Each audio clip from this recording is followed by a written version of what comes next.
From the headquarters of Telesa English in Quito, Ecuador, this is From the South, and I'm Emeka Omoli.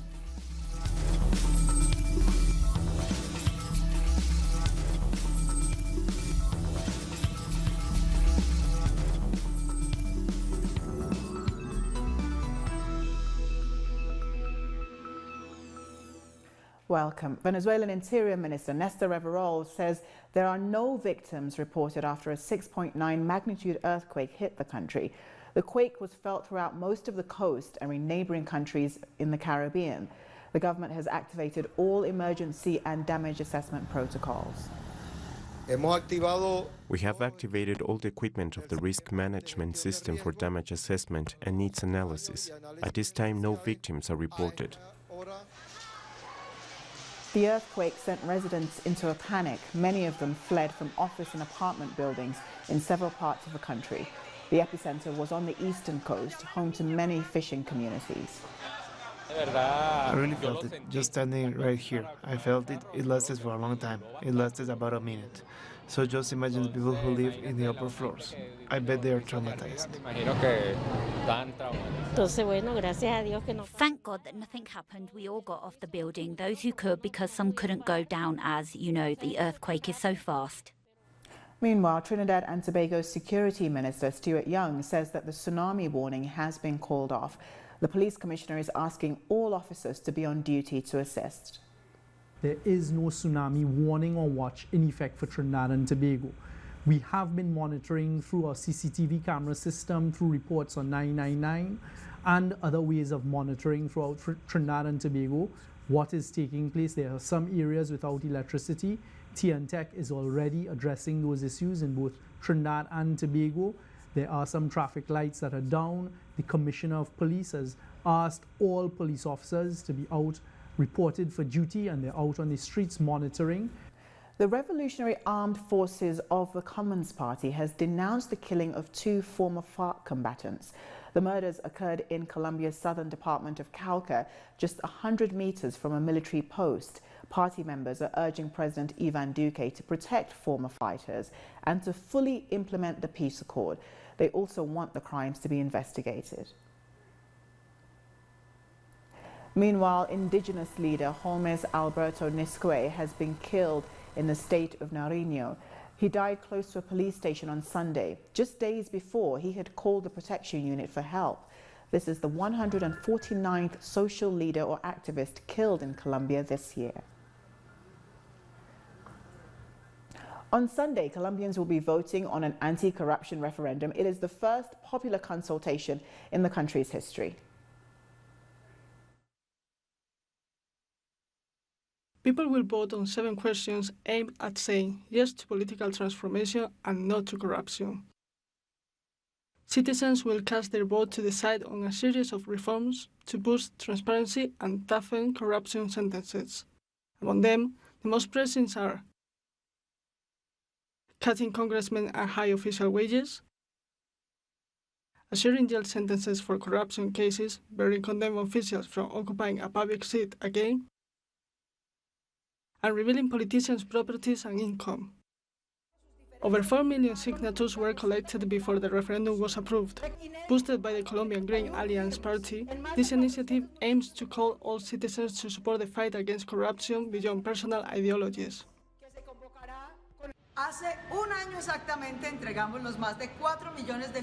4 million citizens have raised their voice to the anti-corruption measures that the Congress has so far rejected. Congressmen don't want to give up their privileges to high wages, to illegally awarded contracts, and to avoid strong punishments for corruption charges. That's why we Colombians are voting for and changing with the referendum.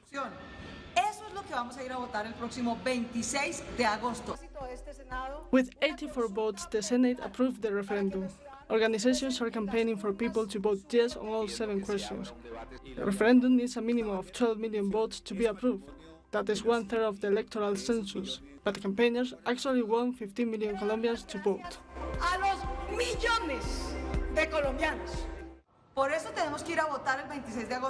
We all need to say yes in all 7 questions because we are the ones who need to defend our pockets and recover all the money lost because of corruption. Otherwise, politicians will increase taxes and reduce pensions to cover the financial hole. There is no doubt that this referendum is a historic milestone in this country. As some have said, members of the ruling Democratic Center Party opposed the consultation, although President Iván Duque has asked them to support the referendum. We need to support some proposals no matter where they come from, when they are useful for the country. For that reason, I've asked my party to support the referendum, and we're going to campaign for it, so all Colombians join the fight against corruption. However, some members of Duque's party, among them former President and Senator Álvaro Uribe, say the referendum is just populist. Meanwhile, opposition parties are criticizing Duque for what they say is his lack of involvement.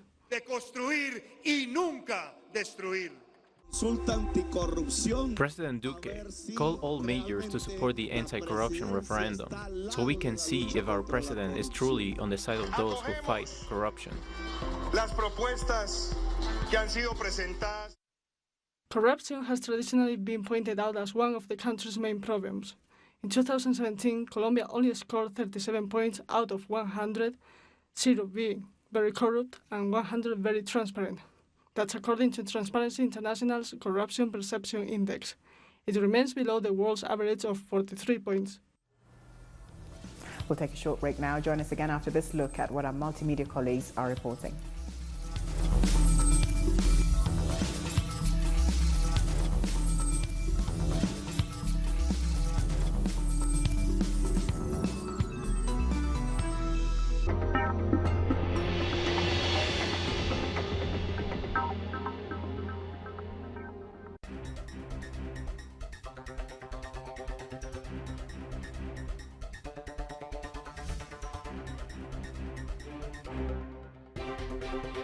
So yeah, national security is one of the most powerful notions in modern times. To swindle, I think, people, to do things that are not in their best interest, and to support massive military complexes that are not in anybody's interest, but that are like cancers feeding on society. Watch a series where the U.S. geopolitical strategies as an empire representing the culture of war and propaganda are shown, and how this has served as a tool of social control. Psy-War, Saturday, only on Telesur.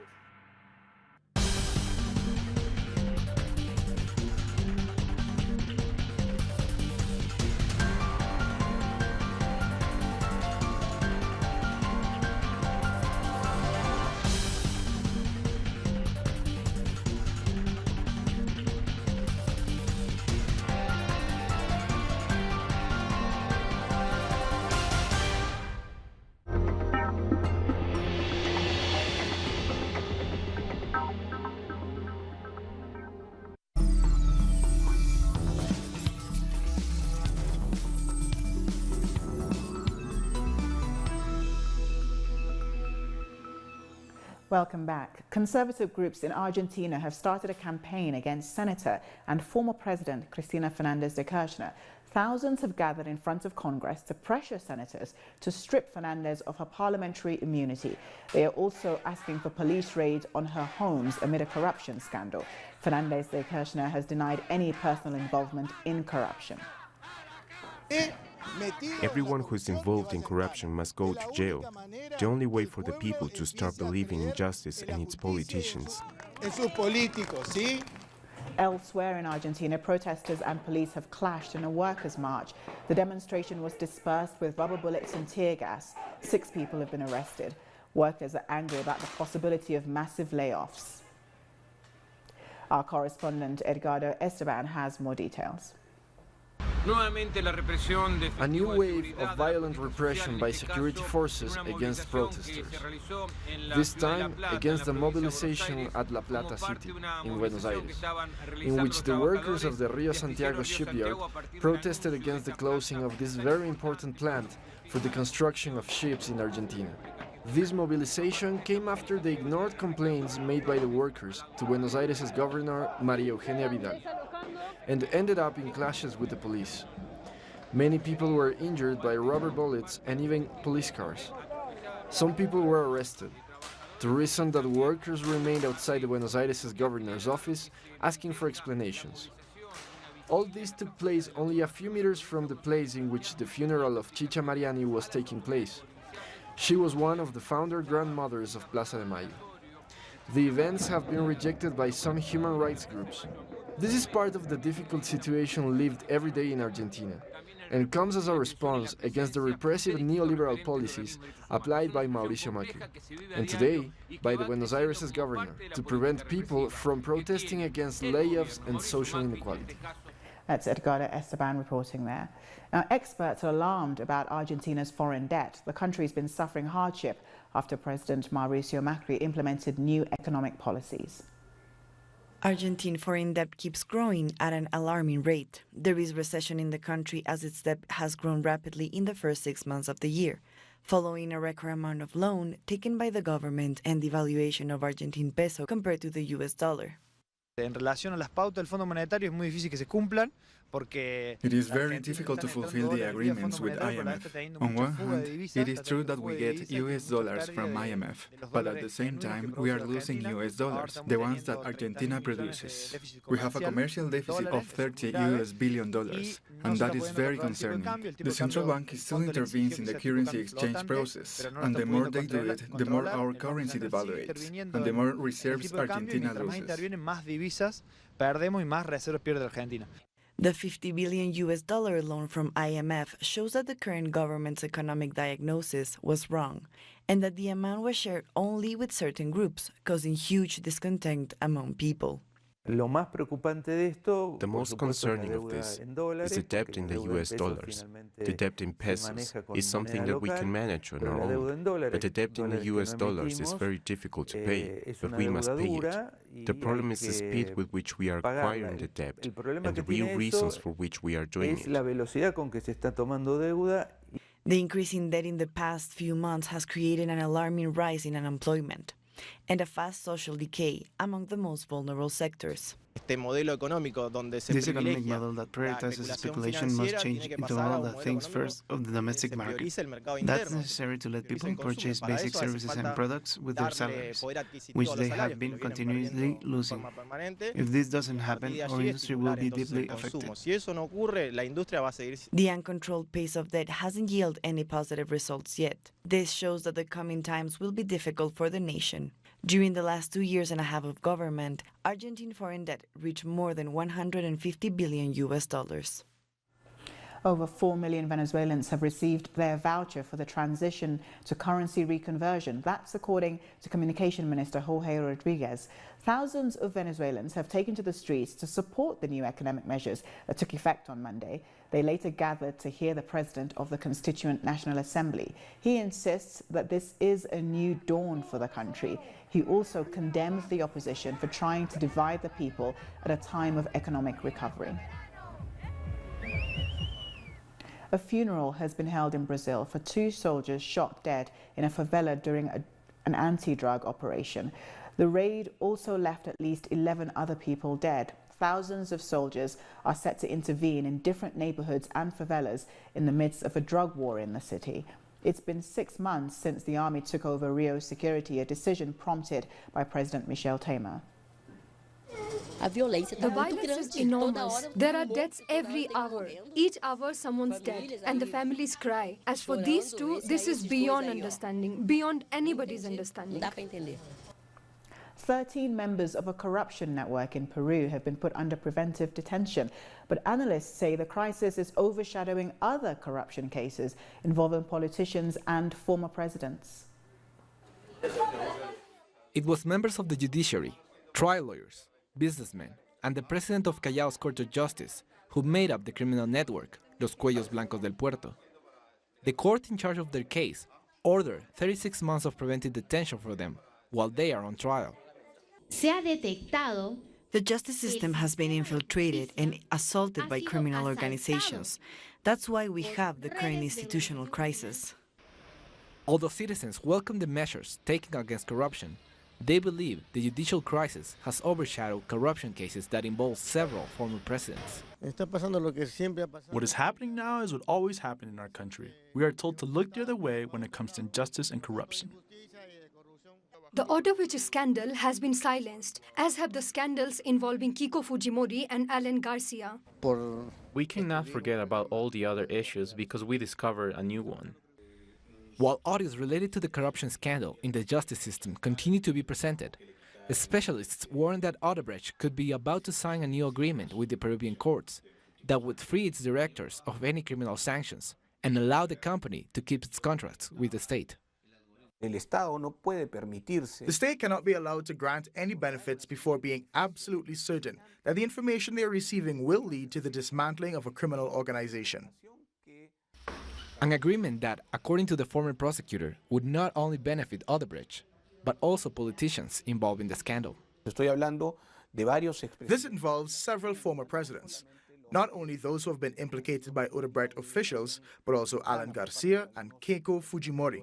There's evidence that the Fujimori's party received funds from Odebrecht for its electoral campaign. The sluggish pace of this investigation is also being seen with the Lava-Jato Commission in Congress. Parliament member Humberto Morales has denounced that this makes clear how former President Alan Garcia and right-wing political leader Keiko Fujimori are being protected. El Salvador has established diplomatic relations with China after breaking its ties with Taiwan. Our correspondent Ernesto Avalos brings us more on that development from San Salvador.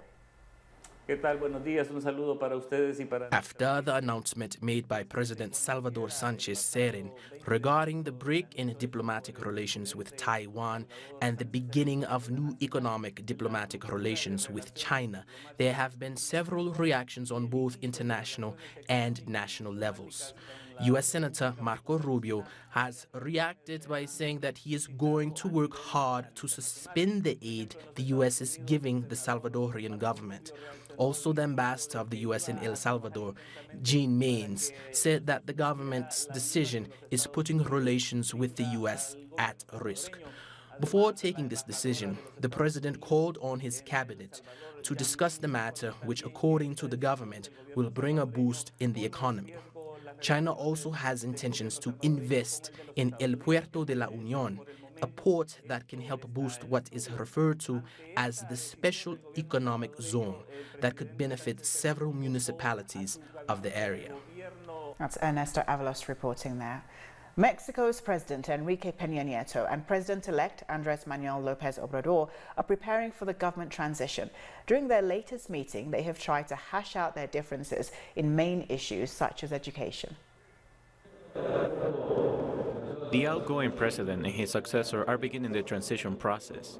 The men were flanked by current cabinet members and the president-elect's designated ministers when they met recently at the National Palace. I'm the first one to admit that security hasn't improved and that it will be very difficult to revert insecurity rates.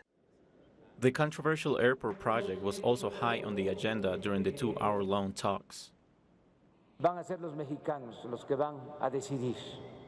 It will be Mexicans who will decide.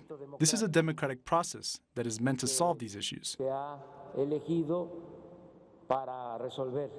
The longtime rivals, however, did not shy away from their differences on a number of issues. In fact, Peña Nieto defended his education reform plan, which the incoming president had rejected. We'll present our plan to abolish the reform and to start a different plan. Both presidents were questioned about the former head of the National Education Workers Union, Elba Esther Gordillo, who has been cleared of money laundering charges.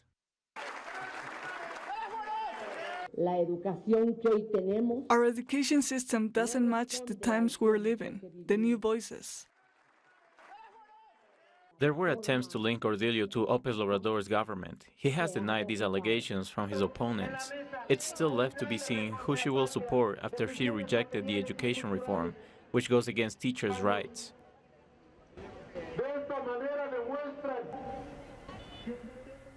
Cuban President Miguel Diaz-Canel has met with a senior government official from North Korea in Havana. The two countries are working on strengthening their ties and fighting against foreign intervention. They already have agreements on education, oil, agriculture and trade. This is the second time that one of Kim Jong-un's envoys has visited the island in just over a month. Scientists in Chile are trying to solve the mystery of dying trees. Hundreds of the iconic Araucaria trees are dying with no clear explanation, but it seems that climate change may be playing a role. Researchers believe global warming is weakening the trees killed off by disease. In the Biobío region, up to 80% of the Araucaria trees are either damaged or have died. We know that there are climatic phenomena that are producing changes to different environments in the country. The Araucarias are subjected to this environmental pressure for a number of years because, according to locals, these environmental climatic changes may have been occurring for at least 5 to 6 years, and that coincides with the start of them seeing the Araucarias die off. Archaeologists have found ceramics, tools and an intact human burial site in Peru. The galleries date to the years between 1300 and 550 BC. Small robots have been helping them to explore the underground passageways. Experts have been working in the Chavinejunta archaeological site since June. The Mexican city of Guadalajara has broken the Guinness World Record for the largest bead mosaic in the world. 15 indigenous artists have been working on the piece for over a month. The mosaic represents a woman with typical regional dress and a man with traditional Mexican charro clothing. The work is part of an international meeting of mariachis being held in the city.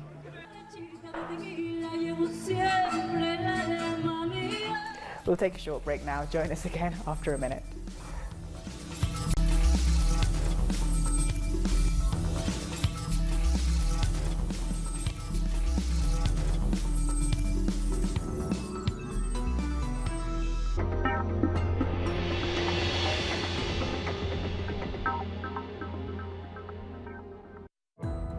Our actions have an impact on the environment.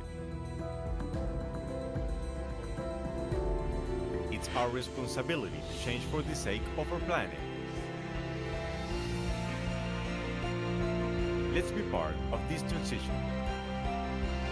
Watch, preserve, and protect your Earth. Green Zone. Wednesdays, only on Telesur. An occasion to enjoy the cultural diversity that defines our South American essence. Come along to find out the story behind these personalities, traditions, and artistic expressions that unite us as a whole. Real Lives. Saturdays, only on Telesur.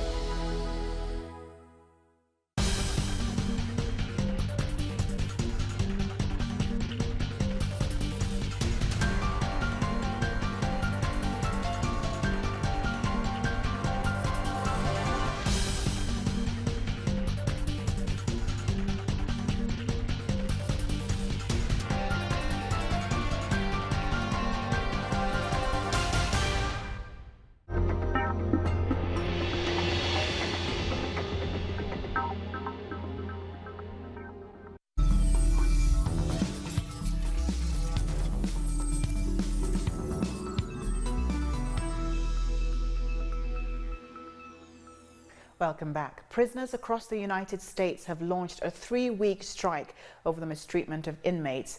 They allege that prison conditions in the US are like modern-day slavery. Prisoners have refused to work and plan to go on hunger strikes. Many protesters in Florida have marched in support.